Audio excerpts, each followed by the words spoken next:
Estamos de volta ao programa Nisto Cremos, as grandes verdades da Bíblia. O estudo de hoje é o número 27. Vamos estudar sobre o milênio e o fim do pecado. Hoje nós vamos estudar sobre o milênio descrito no livro do Apocalipse. E a partir da compreensão desse tema, nós vamos encontrar a explicação bíblica para essa questão de inferno e de fogo eterno. Vamos começar lendo o texto que apresenta o tema do milênio. Veja. Então vi descer do céu um anjo. Tinha na mão a chave do abismo e uma grande corrente. Ele segurou o dragão, a antiga serpente que é o diabo, Satanás, e o prendeu por 1000 anos. Lançou-o no abismo, fechou-o e pôs selo sobre ele, para que não mais enganasse as nações, até se completarem os 1000 anos. Depois disto, é necessário que ele seja solto pouco tempo. Vi também tronos, e nestes sentaram-se aqueles aos quais foi dada a autoridade de julgar. Vi ainda as almas dos decapitados por causa do testemunho de Jesus, bem como por causa da palavra de Deus, tantos quantos não adoraram a besta, nem tampouco a sua imagem, e não receberam a marca na fronte e na mão, e viveram e reinaram com Cristo durante 1000 anos. Apocalipse capítulo 20, lemos dos versos 1 a 4. Vamos observar bem a seguinte sequência no nosso estudo de hoje. Nós veremos primeiramente os eventos que acontecerão antes do milênio, depois o que vai ocorrer durante o milênio e, finalmente, quais os acontecimentos descritos para depois do milênio. Vamos lá então, me acompanhe.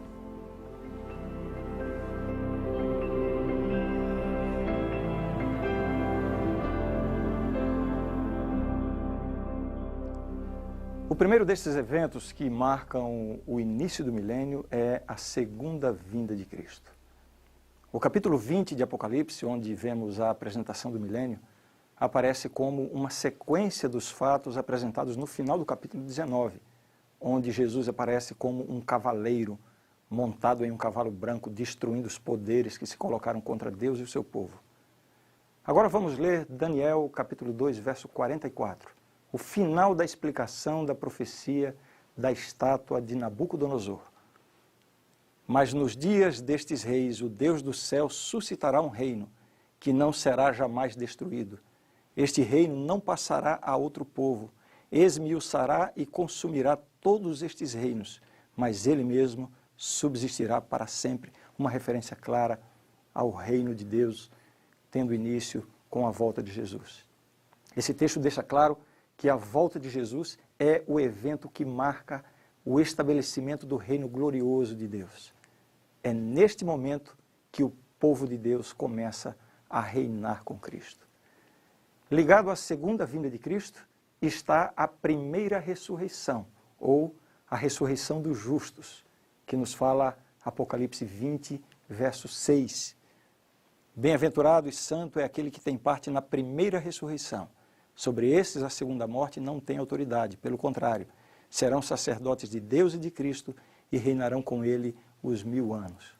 Como já estudamos na lição anterior, quando Cristo aparecer nas nuvens do céu para resgatar os justos, aqueles que morreram em Cristo receberão a vida novamente. É a primeira ressurreição. Após esse momento especial de ressurreição, todos os justos de todas as épocas se reunirão para encontrar com o Senhor. Cumpre-se então a promessa de Cristo que ele fez aos discípulos. Lembra da promessa? Na casa de meu pai há muitas moradas. Se assim não fora, eu vou-lhe teria dito, pois vou preparar-vos lugar. E quando eu for e vos preparar lugar, voltarei e vos receberei para mim mesmo, para que onde eu estou, estejais vós também. São João capítulo 14, versos 2 e 3. Assim, na segunda vinda de Cristo, o destino dos justos será o céu. O reino de Cristo não será estabelecido na terra na ocasião da sua segunda vinda. Isso acontecerá apenas no fim do milênio. Isso é o que acontecerá com os salvos. Por outro lado, temos que olhar para o que ocorrerá com os que viveram em oposição a Cristo, que são chamados de ímpios ou perdidos. Jesus fez uma comparação que nos ajuda a entender esse aspecto. Vejam o que diz o texto de Apocalipse, capítulo 19, verso 21. Os restantes foram mortos com a espada que saía da boca daquele que estava montado no cavalo, uma referência simbólica à volta de Jesus. E todas as aves se fartaram das suas carnes. Considerando que os justos terão subido ao céu, na companhia de Cristo, e que os ímpios estarão todos mortos, nós podemos então concluir que a terra ficará deserta. Veja só a descrição que o profeta faz da condição do planeta durante o milênio. O profeta Jeremias, capítulo 4, ele diz assim: olhei para a terra, e ei-la sem forma e vazia, para os céus e não tinham luz. Olhei para os montes, e eis que tremiam, e todos os outeiros estremeciam. Olhei, e eis que não havia homem nenhum, e todas as aves dos céus haviam fugido. Esta será a condição da terra durante o milênio. No início do milênio, Jesus volta, leva os salvos, os que estavam mortos ressuscitam, a primeira ressurreição. Os que estavam vivos são transformados, todos levados para o céu. Os ímpios são mortos. E é neste cenário, completamente desolado e desértico, que Satanás permanecerá durante os 1000 anos. E o texto bíblico faz uma descrição dessa condição do diabo e os seus anjos durante o milênio. Vejam o que diz o Apocalipse. Então vi descer do céu um anjo, tinha na mão a chave do abismo e uma grande corrente. Ele segurou o dragão, a antiga serpente que é o diabo, Satanás, e o prendeu por 1000 anos. Lançou-o no abismo, fechou-o e pôs selo sobre ele, para que não mais enganasse as nações, até se completarem os 1000 anos. Depois disto, é necessário que ele seja solto pouco tempo. Apocalipse 20, 1 a 3. Nós vemos aqui a linguagem simbólica do Apocalipse, descrevendo a condição de Satanás durante o milênio. Ficará acorrentado. É claro que não podemos imaginar o diabo, um ser espiritual, acorrentado com correntes físicas. Na verdade, ele ficará preso pelas circunstâncias. Qual é a atividade do diabo? Tentar as pessoas. Como não haverá ninguém na terra, porque os salvos foram levados para o céu com Jesus. Os ímpios todos foram mortos. Ele vai ficar aqui, sem permissão para sair do planeta, colocado selo sobre ele, fechou, colocou selo, e não vai ter ninguém a quem tentar. Será a grande oportunidade para ele refletir sobre tudo de mal que ele fez em toda a sua história. Cristo, com o seu ministério no santuário celestial, tornou completa a expiação, a purificação do seu povo. Mas esses pecados serão colocados sobre Satanás, o originador do mal, pois ele deve ser responsabilizado por todos os pecados que levou os salvos a praticarem. De maneira nenhuma pode-se dizer que Satanás efetua algum tipo de expiação pelo homem. A obra de Cristo foi completa, mas de alguma maneira Satanás vai receber e vai ser condenado pela culpa de todos os pecados que foram confessados e perdoados. Esses pecados vão recair sobre ele porque, em última análise, ele é o originador de todo pecado. Assim como o bode que era enviado para o deserto no dia da expiação, no ritual do santuário terrestre. Você lembra dessa história? Quando nós estudamos, a expiação era feita, 2 bodes eram trazidos, um era sorteado para o Senhor, o outro era sorteado para ser o bode emissário. O bode que era sorteado para o Senhor era sacrificado, o sangue era levado para o santuário, com esse sangue era feita a expiação, a purificação do santuário. Esse bode simboliza Jesus Cristo. O outro bode, depois que se terminava toda a expiação, o sacerdote saía, carregando simbolicamente todos os pecados do povo. Então ele colocava as suas mãos sobre o bode emissário, transferindo para ele os pecados de todo o povo. E esse bode não era morto, ele era enviado para o deserto, uma terra desolada, simbolizando exatamente o que vai acontecer com Satanás durante o milênio. Satanás terá na terra desolada, deserta, o seu lar por 1000 anos. Você consegue ver o paralelo? Durante o milênio, esse simbolismo lá do ritual do santuário terrestre, durante o milênio ele se cumpre em realidade. Jesus termina o juízo investigativo pré-advento, que começou em 1844, conforme nós já estudamos. Então ele sai do santuário celestial, volta à terra e vem buscar os salvos que estão aqui. Nessa ocasião, todos os perdidos são consumidos pela volta de Cristo. E somente Satanás e seus anjos permanecem vivos aqui durante os 1000 anos. Aquele bode Azazel representa Satanás. Finalmente, depois de haver concluído completamente a redenção do ser humano, é justo que o originador do pecado receba sobre si os pecados que ele instigou a serem praticados. Para maiores detalhes sobre esse tema, você poderá ver o estudo 24 sobre o ministério de Cristo no santuário celestial. A visão que João teve do milênio descreve essa prisão de Satanás. Vejamos como é feita essa descrição. Ele segurou o dragão, a antiga serpente, que é o diabo Satanás, e o prendeu por 1000 anos. Lançou-o no abismo, fechou-o e pôs selo sobre ele, para que não mais enganasse as nações até se completarem os 1000 anos. Depois disto, é necessário que ele seja solto pouco tempo. Esse texto retrata simbolicamente a interrupção temporária das atividades de engano e perseguição do inimigo de Deus. O final do verso 3 deixa isso muito claro, para que não mais enganasse as nações até se completarem os 1000 anos. Assim, confinado à terra, Satanás estará preso por uma cadeia de circunstâncias. Uma vez que sobre a terra não existe qualquer vida humana, Satanás não tem quem tentar ou perseguir. Ele estará preso no sentido de que não terá nada para fazer. Até o momento vimos que o início do milênio é marcado pela segunda vinda de Cristo, pela primeira ressurreição, pela morte dos ímpios e a prisão de Satanás. Agora, durante o milênio, os justos estarão no céu. Eles reinarão com Deus, conforme foi predito pelo profeta Daniel. Vejam o que está lá na profecia. O reino e o domínio e a majestade dos reinos debaixo de todo o céu serão dados ao povo dos santos do Altíssimo. O seu reino será reino eterno, e todos os domínios o servirão e lhe obedecerão. Mas no que consiste este reinado com Cristo? Esse reinado consiste, basicamente, na participação dos justos em uma importante fase do governo de Cristo. João viu os salvos lá no céu, envolvidos em um julgamento. Vejamos.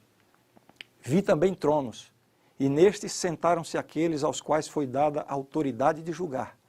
Vi ainda as almas dos decapitados por causa do testemunho de Jesus, bem como por causa da palavra de Deus.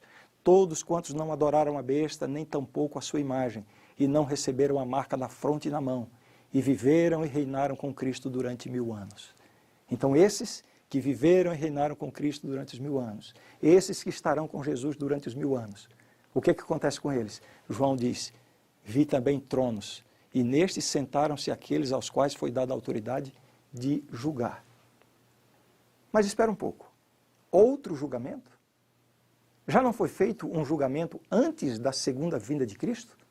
Aquele que começou em 1844, conforme nós já estudamos? É isso mesmo, é outro julgamento. Agora acontece a segunda fase do juízo. A primeira fase, chamada pré-advento, foi para analisar os nomes de todos aqueles que tiveram o seu nome escrito no livro da vida, ou seja, dos que um dia confessaram a Jesus como Salvador.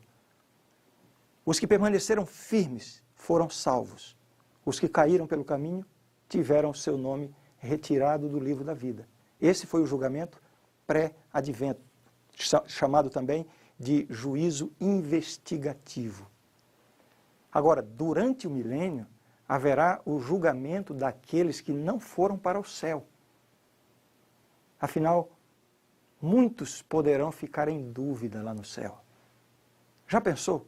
Você chegar no céu e procurar aquela pessoa que você tinha certeza que estaria lá, e de repente você descobre que ela não foi salva? Ou então você encontrar o bandido que lhe assaltou, ou alguém que você viu fazendo só maldade na vida, está lá no céu. Alguma dúvida poderá pairar na mente de muitas pessoas quanto à justiça de Deus. É por isso que durante o milênio os salvos estarão julgando todos os perdidos, tanto os anjos de Satanás como as pessoas. Isso é dito na Bíblia. Ora, se Deus não poupou anjos quando pecaram, antes precipitando-os no inferno, os entregou a abismos de trevas, reservando-os para juízo, para julgamento, segundo Pedro 2,4. Os próprios anjos de Satanás passarão por esse julgamento. Esse julgamento não tem por objetivo decidir quem está salvo ou quem está perdido. Essa decisão já foi tomada por Deus antes da volta de Jesus. O julgamento servirá apenas para apagar qualquer dúvida quanto ao amor e à justiça de Deus. Deus quer que aqueles que viverão eternamente com Ele não tenham nenhuma dúvida da sua sabedoria e da sua justiça. Com esse julgamento que vai ocorrer durante o milênio, os salvos vão confirmar que Deus foi paciente com os que se perderam e verão o quão obstinados eles foram ao rejeitarem a salvação que Deus ofereceu. Enquanto isso, durante esses 1000 anos, os salvos participando desse julgamento no céu, enquanto isso, na terra, Satanás é forçado a viver os 1000 anos refletindo sobre as terríveis consequências de sua rebelião contra Deus e também para pensar sobre o final terrível que está por vir para ele e os seus anjos. Bem, vamos dar uma respirada, não? Já aprendemos sobre o que acontecerá antes e durante o milênio. Agora precisamos olhar para o fim desse período. Mesmo sendo um longo período de 1000 anos, um dia terminará. E o que é que marca o final desse período, o final do milênio? A Bíblia diz, Apocalipse 20, verso 5, os restantes dos mortos não reviveram até que se completassem os 1000 anos. Esta é a primeira ressurreição. Quer dizer, o texto falou da primeira ressurreição, no início do milênio, aí afirma que os restantes dos mortos não reviveram até que se completassem os 1000 anos. Significa que um evento que marca o final do milênio, o final dos 1000 anos, é a segunda ressurreição. Vemos aqui que aqueles que foram mortos na ocasião da segunda vinda de Cristo, agora ressuscitarão. Jesus chama essa ressurreição de a ressurreição da condenação, lá em São João capítulo 5, verso 29.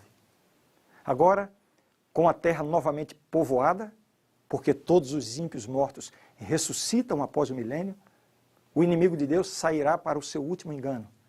Lembra que foi dito que ele ficará preso, mas depois ele terá um tempo? Veja como o Apocalipse retrata esse momento. E sairá a seduzir as nações que há nos 4 cantos da terra, Gog e Magog, a fim de reuni-las para a peleja. O número dessas é como a areia do mar. Apocalipse 20, verso 8. Aqui está o maior exército de todos os tempos. Todos os ímpios de toda a história da humanidade, todos os perdidos, de todos os lugares do mundo. Todos agora se unem a Satanás. Satanás consegue seduzi-los, organiza o seu grande e maior exército. O propósito deste engano é convencer os que tomaram parte na segunda ressurreição, esses perdidos, convencê-los de que será possível tomar o reino de Deus pela força.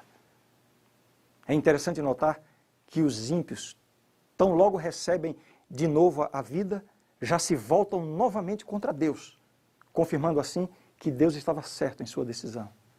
Vi um grande trono branco e aquele que nele se assenta, de cuja presença fugiram a terra e o céu, e não se achou lugar para eles. Vi também os mortos, os grandes e os pequenos, postos em pé diante do trono. Então se abriram livros.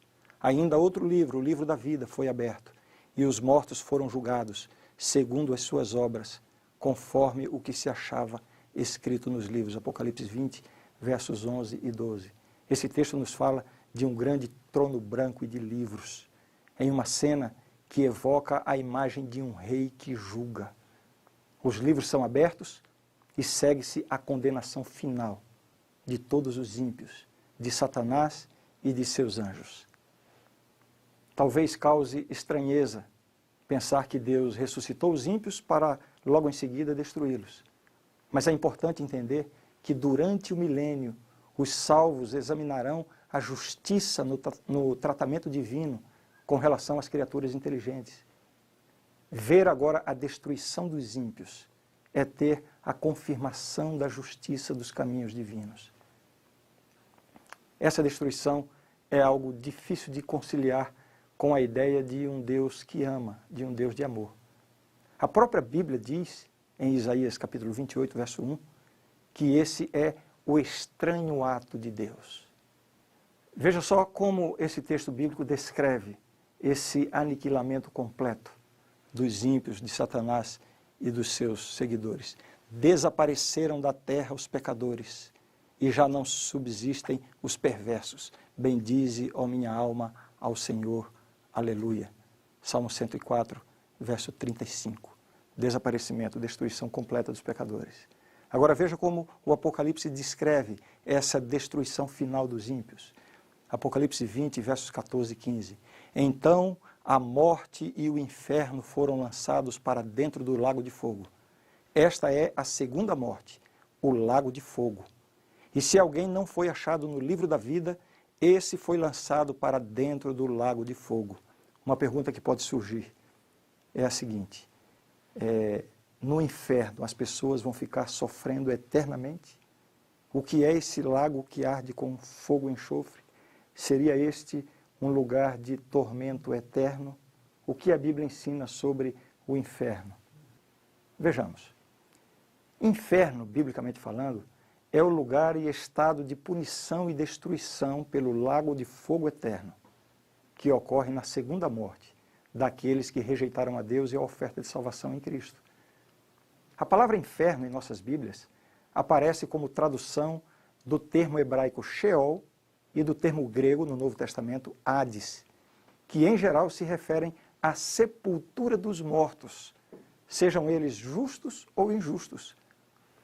A outra palavra, também traduzida por inferno, é Geena, que se refere a um lugar de punição dos ímpios pelo fogo. É deste lugar que Apocalipse 20, versos 14 e 15 está falando. Então, como entender que essa punição é eterna, como a Bíblia se refere com diversas expressões? Veja bem, a palavra grega que foi traduzida como para sempre, é a palavra que é usada no Novo Testamento, é a palavra aionios. Veja o significado dessa palavra. Então, nessas passagens que falam do fogo que vai queimar para sempre, etc., a palavra usada é aionios. Aionios, no grego, é uma palavra usada para referir-se a Deus, e nesse caso está falando de sua eternidade. Dura para sempre. Mas às vezes essa palavra é usada para referir-se à realidade humana. Neste caso, a palavra se refere ao período que a pessoa ou a coisa prossegue existindo. Ah, parece que está ficando complicado, né? Fique atento para você entender o raciocínio. Pensemos no caso de Sodoma e Gomorra, as cidades que foram destruídas pelo fogo. Você conhece a história lá no Antigo Testamento. Essas cidades e os seus habitantes deixaram de existir. O fogo da cidade se apagou e tudo que foi queimado lá não existe mais. Que fogo foi esse que destruiu Sodoma e Gomorra? A Bíblia diz que fogo foi esse. Vejam. Como Sodoma e Gomorra e as cidades circunvizinhas que, havendo-se entregado à prostituição, como aqueles, seguindo após outra carne, são postas para exemplo do fogo eterno sofrendo punição. Judas, verso 7. Um exemplo de fogo eterno. Por que eterno? Não que o fogo ficou queimando eternamente, ou que as pessoas ficaram sofrendo eternamente, e sim que o resultado do fogo é eterno, um aniquilamento completo. É claro que o fogo que destruiu Sodoma e Gomorra não continua queimando e nem queimará eternamente, mas a destruição que esse fogo trouxe foi eterna. O fogo queimou enquanto existia combustível para ser queimado, mas depois acabou tudo. Não voltou a ser como era antes. O resultado do fogo é eterno. Então, quando Jesus declara em Mateus 25:46, e irão estes para o castigo eterno, porém os justos para a vida eterna. Ele não está dizendo que há um ato de castigar eternamente. O que Jesus quer dizer é que, da mesma maneira que a recompensa dos justos é vida para ser desfrutada eternamente, assim a punição dos ímpios também é eterna. É uma morte de duração eterna. Ou seja, nunca mais voltarão a existir. Uma outra expressão que merece ser esclarecida é a expressão pelos séculos dos séculos. Queimarão pelos séculos dos séculos. Vejam a expressão. Apocalipse 14:11. A fumaça do seu tormento sobe pelos séculos dos séculos, e não tem descanso algum, nem de dia nem de noite, os adoradores da besta e da sua imagem e quem quer que receba a marca do seu nome. A impressão de um tormento eterno. Algumas pessoas podem ver nessa expressão a razão para crer que o castigo de Satanás e dos ímpios durará toda a eternidade. Mas ao olhar para a profecia de Isaías sobre a destruição de Edom, no capítulo 34, veja bem, Isaías, capítulo 34, nós vemos ali que o profeta, usando expressões como não se apagará nem de dia nem de noite, sua fumaça subirá para sempre. Quando nós vamos à história, nós vamos ver que a destruição de Edom aconteceu, mas não está queimando e nem tem mais fumaça saindo dos escombros da cidade. A expressão para sempre durou até a destruição completa. As expressões para sempre, pelos séculos dos séculos, nem de dia nem de noite e outras semelhantes são usadas na Bíblia com o sentido de que os resultados é que serão definitivos e não que o processo seja interminável. Para deixar isso bem claro, na Bíblia, o processo da punição não é eterno, mas o resultado da punição é eterno. E também, por uma questão até de justiça, seria difícil aceitar a ideia de que um pecador que vive aqui 30 ou 40 ou 60 ou que seja 100 anos de pecados, depois vai sofrer eternamente pagando por uma vida de algumas décadas de pecado. Imagine, isso significa milhões, bilhões, trilhões de anos queimando no fogo. Essa ideia é uma ofensa ao caráter de Deus. E mais, como viveriam os salvos por toda a eternidade, sabendo que em algum lugar no universo estariam entes queridos, pai, mãe, filhos, agonizando num fogo por toda a eternidade? Esses salvos teriam que estar completamente destituídos de sensibilidade humana para conseguirem ser felizes dessa forma. Deus é um Deus de amor, mas é um Deus de justiça também. E Ele fará justiça. E a justiça consiste em dar a cada um a punição proporcional ao mal praticado.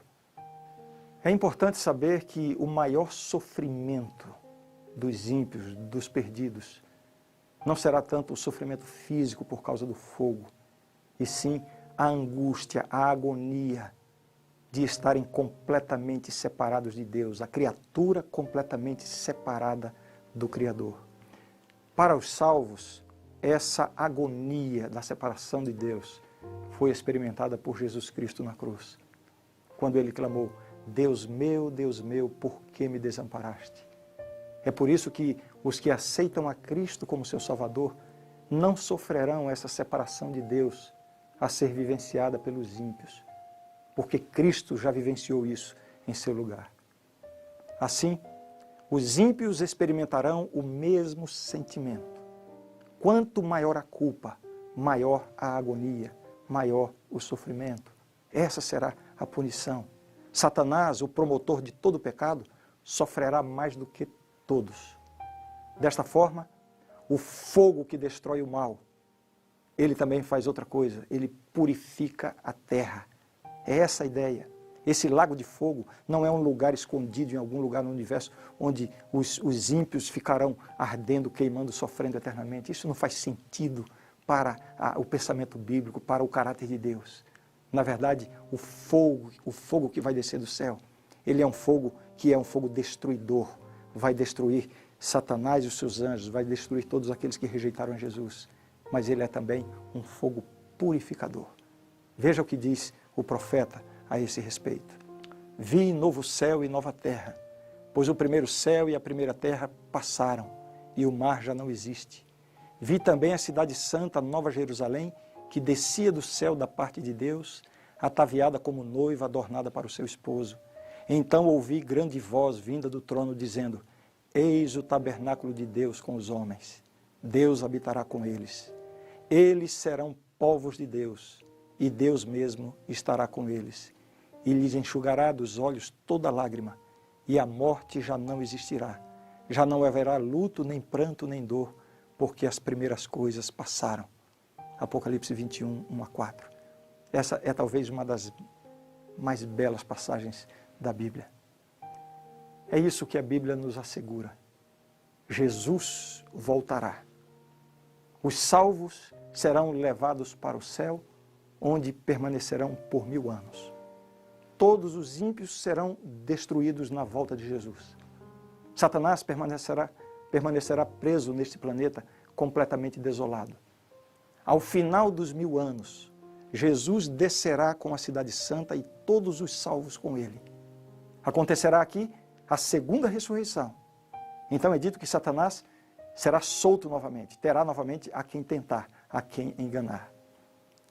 Satanás arregimentará o seu grande exército, na intenção agora de tomar a cidade santa ocupada pelos salvos.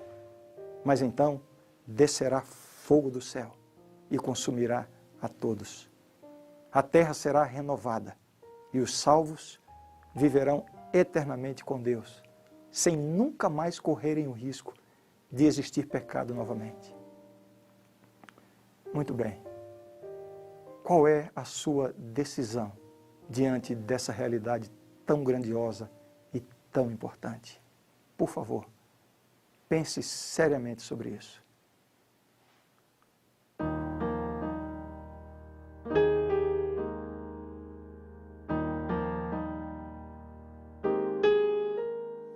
Tenho ouvido de uma terra linda, encantada,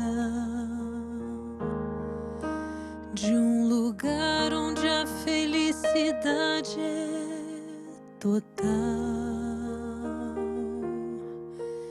Os meus olhos já divisam não tão distante. Meus ouvidos já escutam sons divinais. Tão cansado estou da vida aqui deste lado, que meus braços quase já não podem remar. Calejados e feridos por tantos dias, querem bálsamo daquele porto encontrar. Além do rio existe um lugar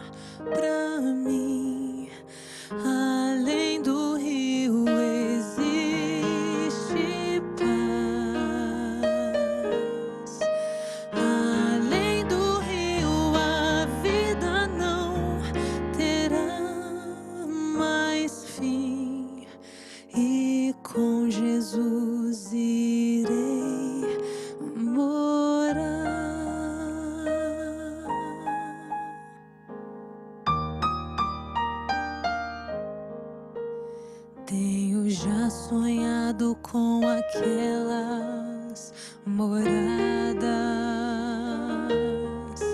que olho algum aqui não viu e nunca verá. Tem beleza incapaz de ser comparada, pois a glória do Senhor presente está. Muito mais bonito que o sol no poente, ou a gota d'água em prisma como cristal.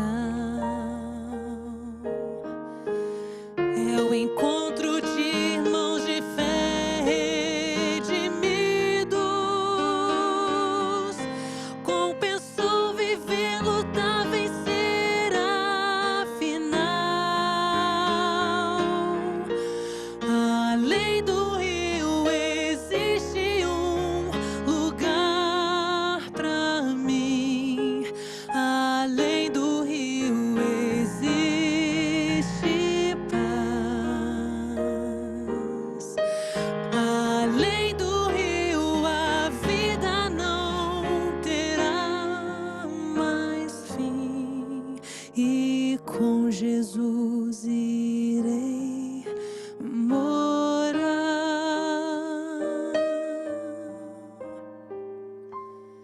Com Jesus irei morar.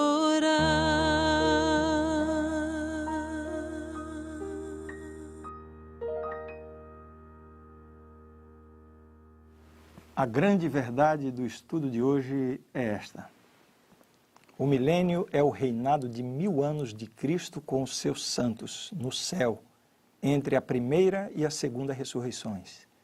Durante esse tempo serão julgados os ímpios mortos. A terra estará completamente desolada, sem habitantes humanos com vida, mas ocupada por Satanás e seus anjos. No fim desse período, Cristo com seus santos e a cidade santa descerão do céu à terra. Os ímpios mortos serão então ressuscitados, e com Satanás e seus anjos cercarão a cidade, mas fogo de Deus os consumirá e purificará a terra. O universo ficará assim eternamente livre do pecado e dos pecadores. Esta é a verdade e eu creio nisto. No nosso próximo encontro, vamos estudar um dos temas mais lindos da Bíblia, a nova terra. Como será o lar eterno dos salvos? Como você imagina? Um lugar todo branco, com uma névoa branca e todo mundo com asinhas flutuando para lá e para cá? Pode ficar sabendo que não tem nada a ver com isso. Não perca o nosso próximo estudo.